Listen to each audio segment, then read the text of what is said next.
Now, I would like to request Honorable Minister of State Agriculture, distinguished Member of Parliament, Government of India, Shri Kailash Chaudhary ji. Bharat माता की, भारत माता की। धन्यवाद।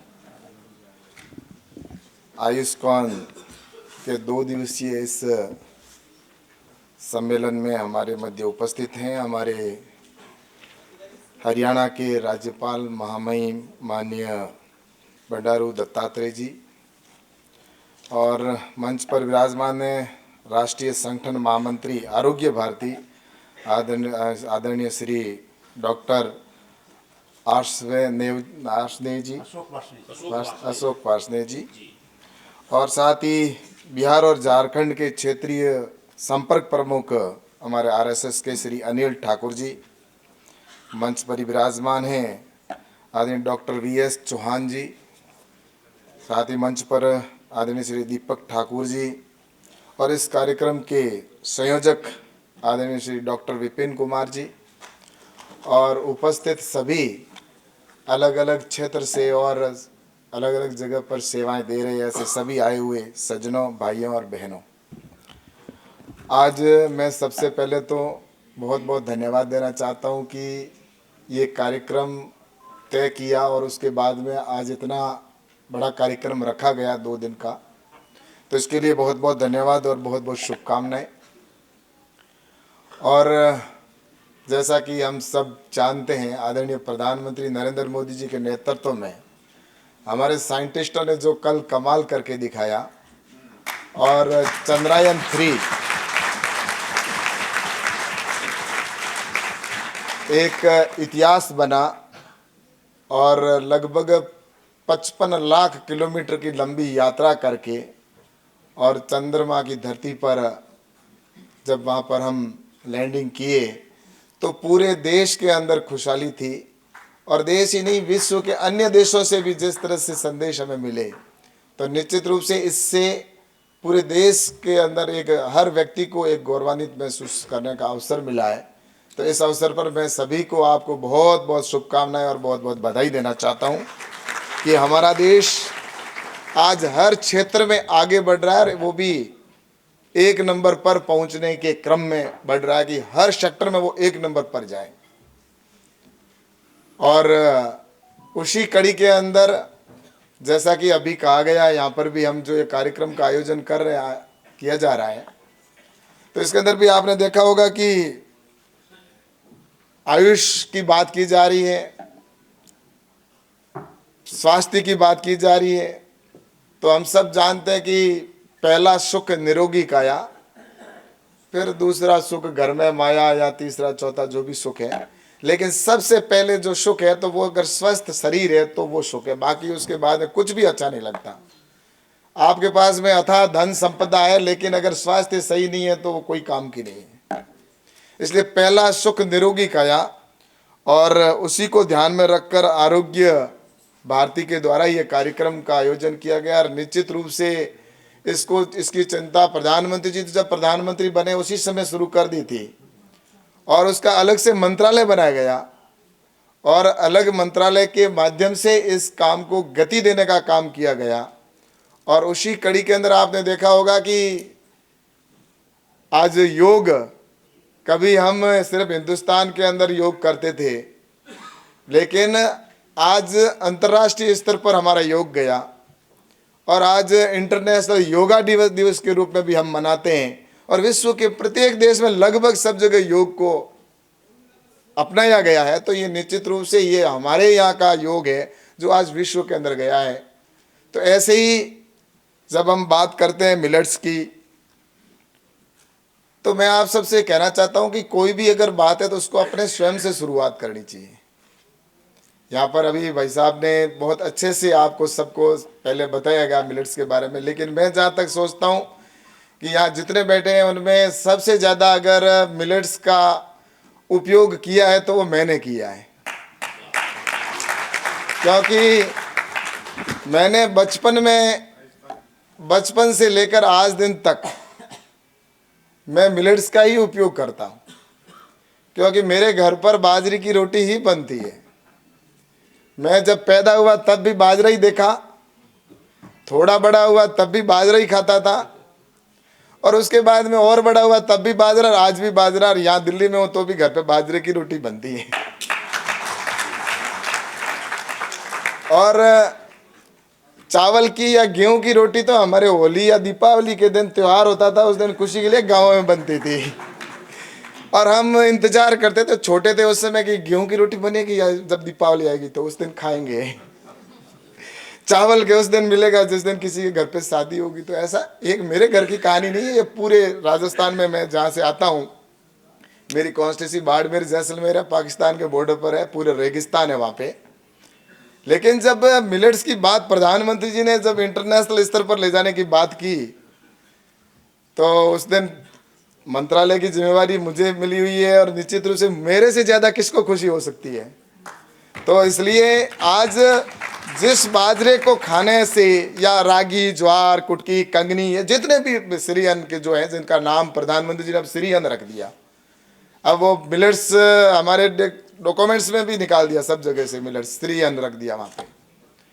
तो इस तरह से ये श्री अन्न, बाजरा, ज्वार, रागी, कभी कभी लोग क्या करते थे गांवों के अंदर या शहर के अंदर भी लोग, कुछ लोग श्री अन्न, जैसा भाई साहब कह रहे हैं, क्योंकि आरोग्य भारती ने तो बहुत पहले से इसके ऊपर काम शुरू कर दिया था कि हमें श्री अन्न का उपयोग करना चाहिए।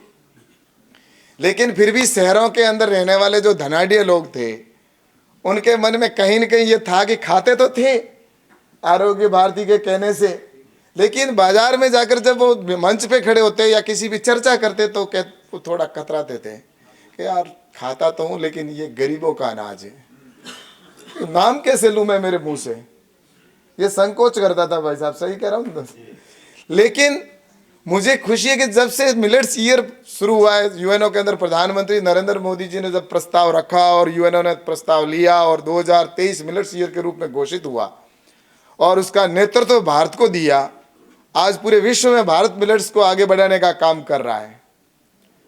तो निश्चित रूप से मैं कह सकता हूं कि जब आज कोई व्यक्ति, अगर ऐसी स्थिति पैदा हुई है कि जब संसद के अंदर भी भोजन रखा गया, तो मिलेट्स के सभी भोजनों का, सब सांसदों ने पहली बार संसद में भोजन रखा गया, किसी मंत्रालय के भोजन कभी लोकसभा के अंदर नहीं रखा गया। संसद ने अलग से कार्यक्रम रखा होगा भोजन का, अलग चीज है, लेकिन किसी मंत्रालय का भोजन कभी नहीं रखा। लेकिन कृषि मंत्रालय को ये बात पहली बार परमिशन दी आज़ादी के बाद कि आप श्री अन्न का भोजन इस संसद के अंदर करवा सकते हो, और उसका पूरे सांसदों ने, हिंदुस्तान के लोगों ने आनंद लिया।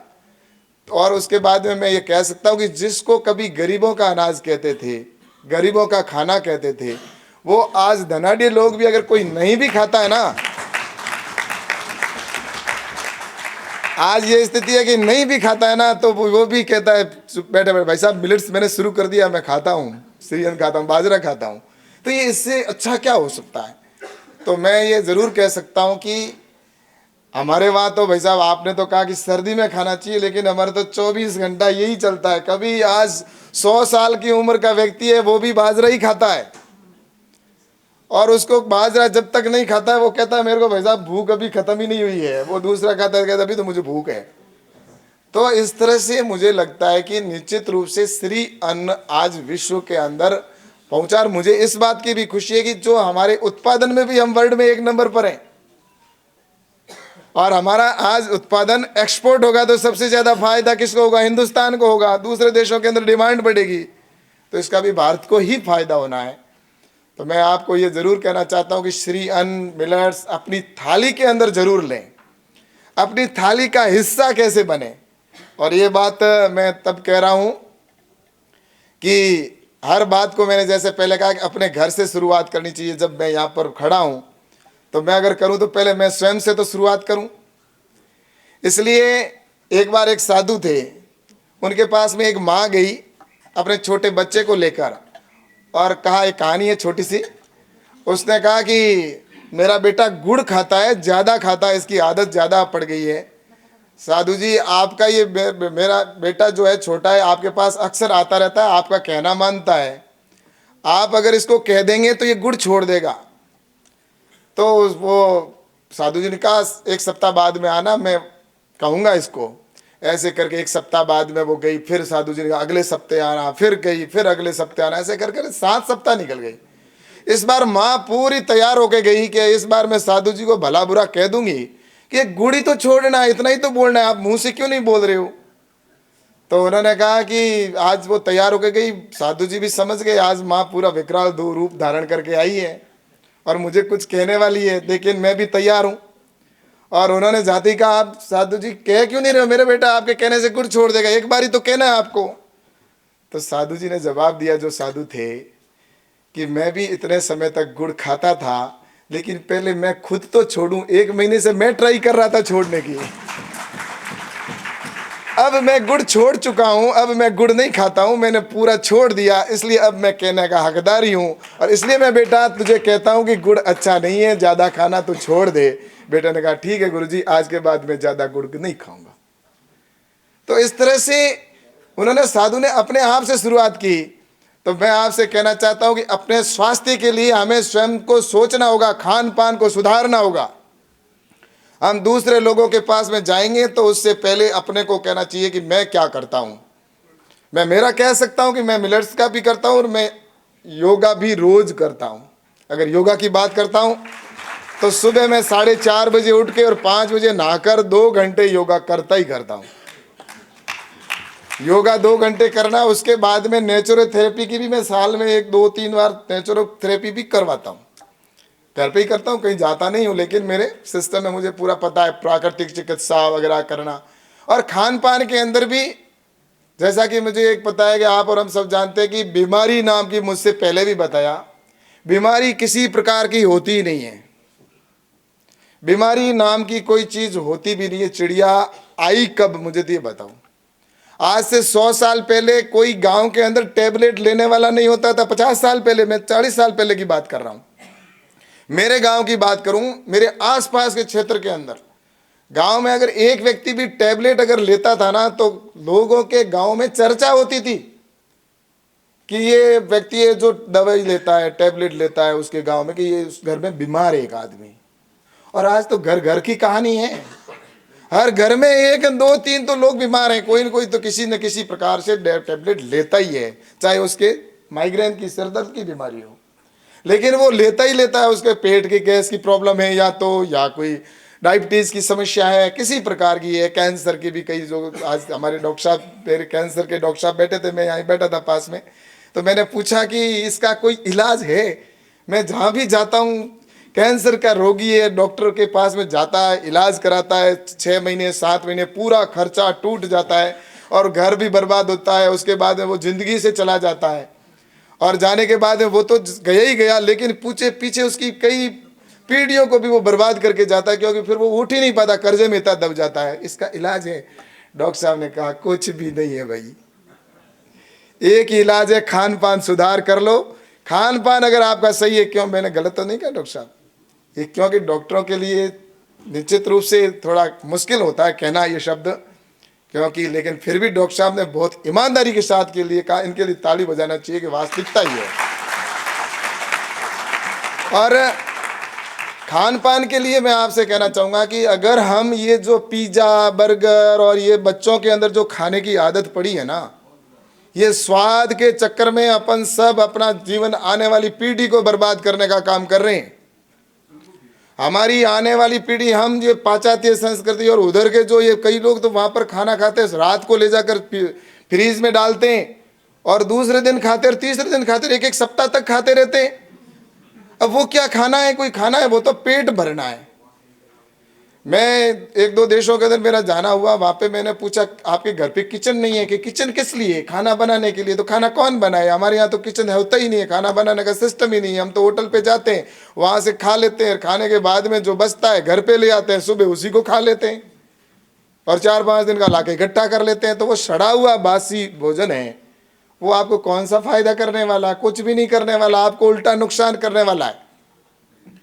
लेकिन क्या हम इस कल्चर के अंदर कि हम बड़े हैं, वो देश अपने आप को बड़ा समझते हैं। अपन इतने साल तक कहते थे गरीब देश, इसलिए लोग कहते हैं हिंदुस्तान गरीबों का देश है, लेकिन गरीबों का देश नहीं है। एक्चुअल में हमारा देश सबसे अमीर देश, हमारे ये सोने की चिड़िया हमारे देश को कहा गया है। हमारे यहाँ पर सारा कुछ ज्ञान का भंडार हमारे यहाँ पर था। नालंदा विश्वविद्यालय, तक्षशिला विश्वविद्यालय वगैरह, सारे दुनिया से लोग ज्ञान शिक्षा लेने के लिए हमारे यहाँ पर आते थे। लेकिन हम तो वो सब कुछ छोड़ के हमारे तो उधर उनके पीछे भागे, और उसकी वजह से हमारे यहाँ पर भी बीमारियां प्रवेश कर गई, और अब उनको हमें फिर वापस घर लौटना पड़ेगा। मैं तो कहना चाहता हूं, रोगी होना पाप है, रोगी होना पाप है। रोगी हम रोग खुद को घर में लाने का काम करते हैं। इसलिए रोगी को, हमें रोग को, क्योंकि ये शरीर हमारी अमानत नहीं है। भगवान ने हमें शरीर दे दिया, लेकिन ये हमारी अमानत नहीं है, ये हमारे परिवार की अमानत है, हमारी देश की अमानत है। ये हमारा जो शरीर है, ये हमारे देश की अमानत है, हमारा शरीर नहीं है। इसलिए जब हम देश की बात करते हैं, तो आज प्रधानमंत्री नरेंद्र मोदी जी ने जिस तरह से देश का सम्मान भी बढ़ाया है, भारत के लिए सब कुछ कर रहे हैं। आज योगा को अंतर्राष्ट्रीय स्तर पर ले जाना, या जिस तरह से आज मिलेट्स ईयर को इंटरनेशनल मिलेट्स ईयर के रूप में घोषित करना, ये सारे देश हर चीज में एक नंबर पर कैसे पहुंचे। मूर्ति भी बने तो हमारी वर्ल्ड की एक नंबर की हो, विश्व में सबसे बड़ी मूर्ति हमारी हो, ये प्रधानमंत्री जी की सोच है। प्रधानमंत्री जी चाहते हैं कि विश्व की सबसे बड़ी बिल्डिंग भी, अगर कोई मंजिल भी बने तो वो भी हिंदुस्तान की होनी चाहिए। सबसे ज्यादा स्पीड की ट्रेन भी बने तो हिंदुस्तान की चले। एक समय ऐसा है कि वर्ल्ड की सबसे टॉप ट्रेन हमारी यहाँ की होनी चाहिए। अगर हाईवे भी बने तो सबसे लंबा हाईवे हमारा होना चाहिए। टनल भी बने तो हिंदुस्तान का, वर्ल्ड का सबसे लंबा हमारे यहाँ पर बने। कैसे भी बने, उसके लिए जितना इंफ्रास्ट्रक्चर का फंड का खर्च करना करेंगे देश के लिए, लेकिन देश का सम्मान विश्व में एक नंबर पर हो। उसी कड़ी के अंदर पिछली बार चंद्रयान 2 भी हमारा जिस तरह से फेल हो गया, साइंटिस्टों ने बहुत अच्छा प्रयास किया, लेकिन उसके बावजूद उनकी पीठ थपा कर कहा कि चिंता करने की जरूरत नहीं है, और लगो डबल स्पीड के साथ में। और कल कह दिया कि अब चंद्रमा पे तो हमने चंदा मामा से तो मिल गए, लेकिन अब सूर्य की बात करेंगे। तो अगला टास्क तैयार है। तो इसलिए मैं आप सबसे कहना चाहता हूं कि अब हम आने वाले समय के अंदर, हम जब देश हमारा आगे बढ़ रहा है, भारत विश्व का नेतृत्व भी निश्चित रूप से विश्व गुरु था, अब वो विश्व गुरु वापस बनने जा रहा है। ये सिम्टम्स हम सब अपनी आंखों से देख रहे हैं कि कोई प्रधानमंत्री दूसरा प्रधानमंत्री से ऑटोग्राफ कोई नहीं मांगता। आप अपने पास बैठे हुए थे, उनसे भी ऑटोग्राफ नहीं मांगते, अपने बराबर के कलीग से किसी से मांगते हैं क्या? लेकिन एक प्रधानमंत्री दूसरे प्रधानमंत्री को कहता है कि आप हमारे को ऑटोग्राफ दीजिए।